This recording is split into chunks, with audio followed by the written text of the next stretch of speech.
Across the Carolinas, people are still reeling from Hurricane Helene. Our Colin Riviello spoke with North Carolina officials about a special grant FEMA is offering.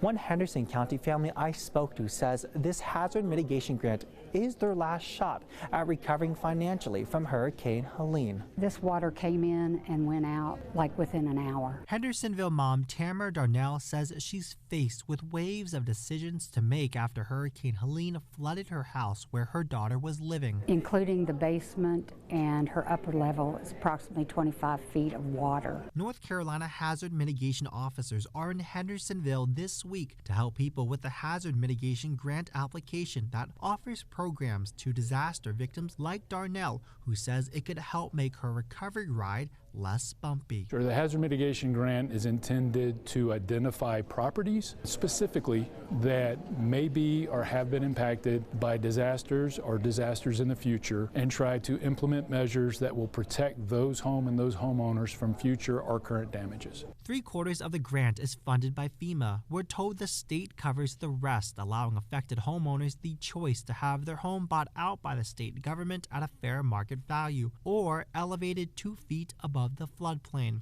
If elevation isn't possible, they can have their home demolished and then rebuilt 2 feet above the floodplain. I hope that they come through with a good offer to help restabilize her daughter's life. Her daughter, Amy Specht, lives with Stoneman's disease, a connective tissue disorder the National Institutes of Health says fewer than 1,000 people in the U.S. live with. It's literally where her muscles turn to bone. The family house was outfitted with custom equipment to accommodate Amy, who spends most of her time in a wheelchair, a house that is now destroyed. Her neighbors literally floated her across 4 feet of water to another neighbor's house across the street, and she laid on that person's dining room table till EMS could come. Darnell says it'll take boatloads of cash to right their ship. To get them back into the house, probably over $150,000.